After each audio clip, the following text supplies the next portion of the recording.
Hi everyone, it is Lindsay from Rented Space and thank you for joining me today. I am going to be propagating some of my lavenders so that I can build out my front garden bed. There is going to be a series of videos for that. I can't get it all done in one day for multiple reasons. One will be I don't have enough plants to fill it properly the way that I want to. Two is because I also have to give the natural ground cover that I've got a chance to fill in and grow right through it. And obviously Mother Nature doesn't like to be naked, so where she's covered for now, I'm going to leave her covered and then just do sections at a time as my plants and time and money allows.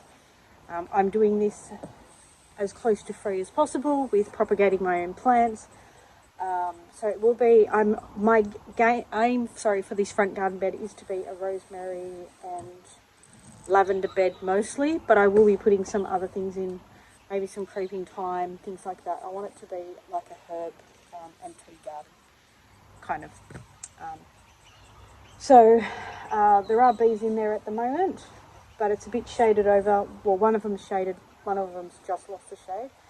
And then I have my soil pot that is already wet. I have my seed powder. I have something sticking on my boot. And of course my snips. So I'm going to leave anything that has flowers on it because obviously I want the flowers for the bees, but I also need to be able to propagate. I am probably doing this a little bit late, but it's been so wet here for so long that I wasn't willing to cut my flowers earlier to have them ready for this in time because I didn't want to introduce disease and rot into my beautiful thriving lavenders, and also because it was so wet that the cuttings probably, most of my cuttings probably were drowned anyway. Okay, so I'm going to get into it. Let me put you in a better angle. So to be fair, there isn't a lot here that doesn't already have flowers on it, but that is okay. So I've just cut it. I'm going to strip. I'm going to dip, and then I'm going to put it in the pot, like so.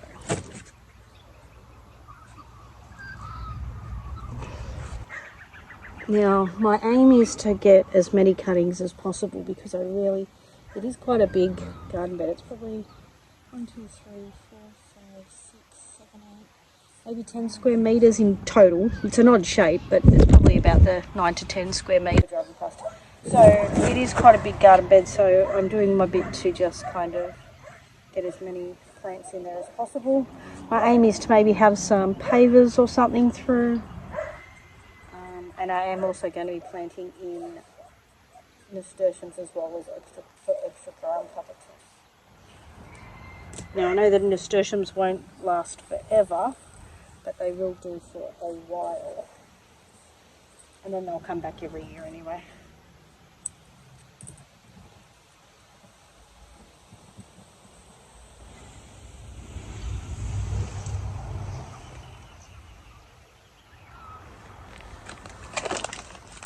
Guys are living on a corner means neighbours are always driving past, which is part of why I like this garden too. I kind of like to have that little bit of, because our bedroom's right at the front, when you've got the blinds open, because it's just vertical blinds, you can pretty much see right into our bedroom. I don't like that. I like to have privacy, so my aim is to put the garden here, which kind of is what people see rather than inside.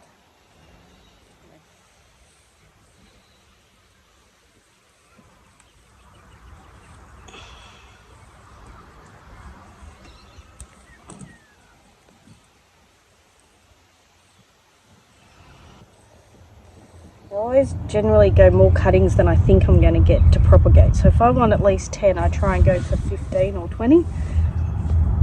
That way, oh, some motorbikes are going past on the highway.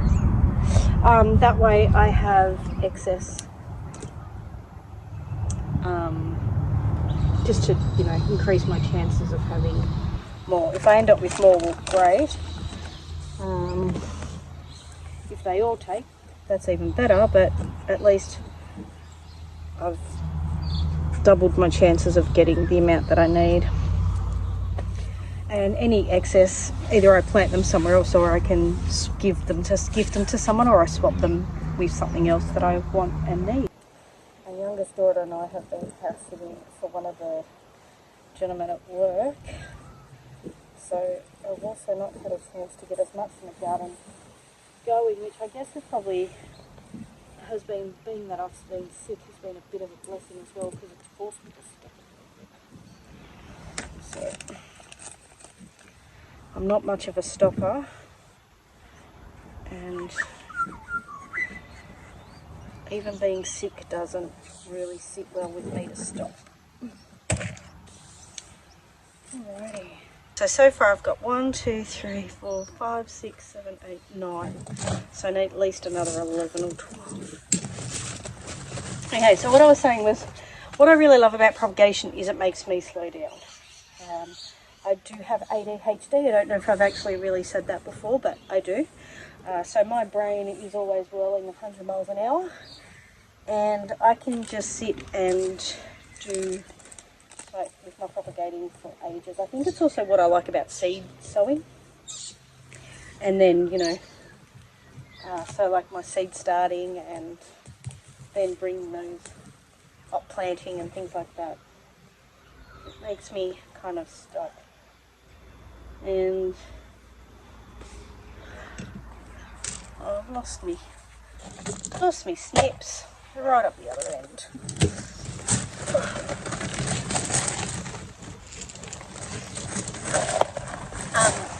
Yeah, so it makes me stop and just sort of slow down a little bit. Anyone who does have ADHD, I'm sure, can kind of understand this.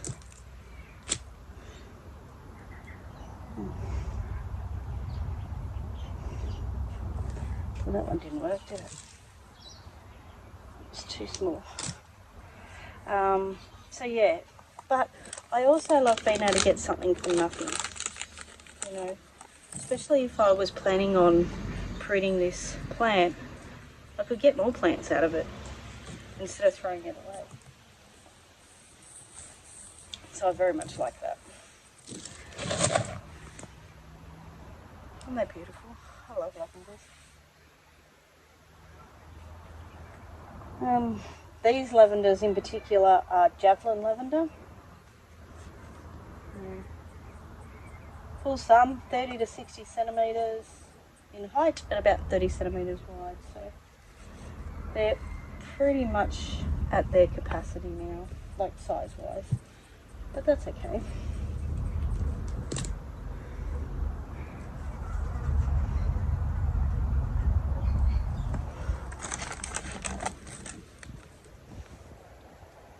I've lost some stick again.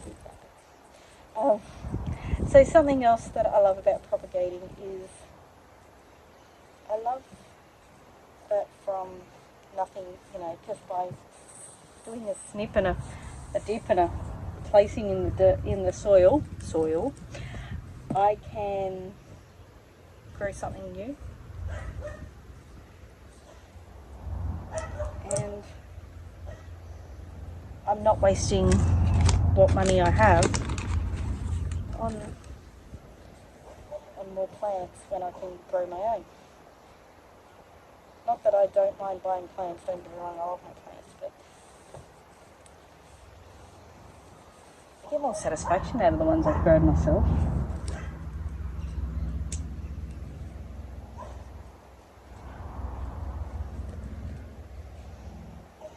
Now I wanted to do this earlier today, but the bees were swarming around the flowers, so I left them because I don't have a lot of flowers at the moment in the garden, so it's so nice to have the sunshine after so much rain here. I still actually have puddles, even after 2 to 3 weeks worth of sun. We still have puddles in our yard. The chickens are absolutely enjoying it though, because their coop is finally dry.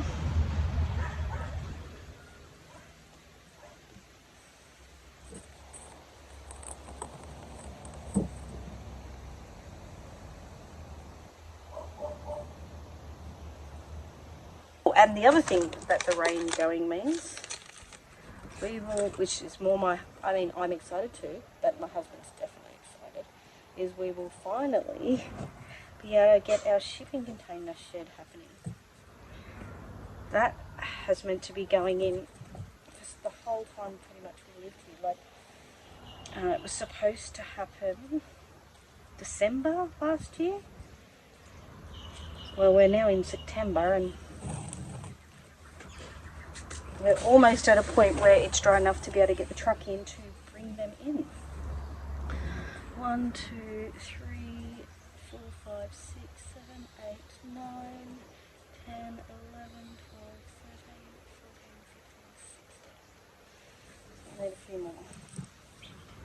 So once that's done, we will have some of the garage back. You know, everything got stuck in the garage because there was no shed for the tools or everything, and so we'll get part of the garage back, and I may be able to have my sewing machine set up in there. That'd be nice. It also means we can get another freezer, or get a big freezer, and that way I can have more storage for food, because we only have the freezers on our fridges. So we've got 2 fridges. I mean, there's only so much you can put in those little freezers.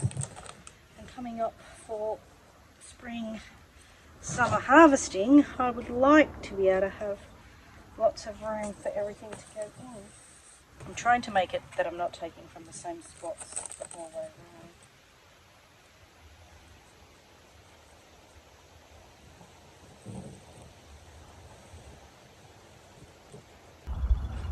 around. Alright, and we are done.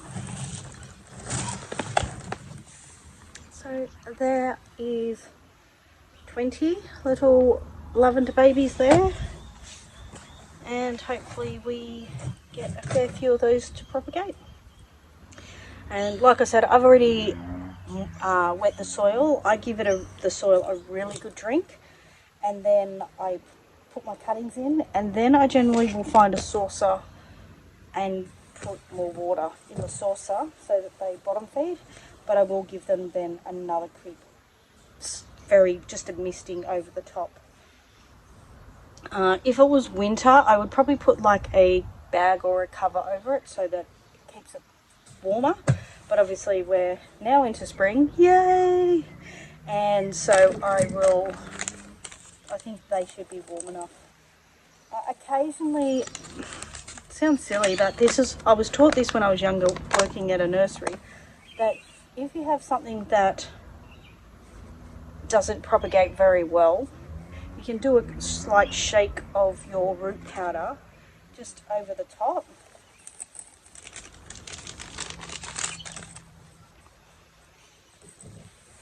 Kind of like that. I don't know. Oh, it's not really picky. Oh, yeah, there. And you do that, and then when you mist it, that just adds to it. And it just helps to make sure that there's enough stuff in there to help with the rooting to help the plants make roots. But again, you don't have to. It's just, it was one of those things that I was taught. I was probably 15 when I was first told that. And so anything that I've ever propagated and they all failed or majority failed, the next time that I've done something with that plant, I tend to do that so that it just gives me a bit more of a success rate. Or if it's the first time I'm propagating something because I can only get 1 or 2 of the cuttings that I desperately need, then I'll do that. Anyway, thank you so much for joining me on this lovely spring afternoon, and I hope you have a wonderful day and a wonderful week, and see you again soon. Bye.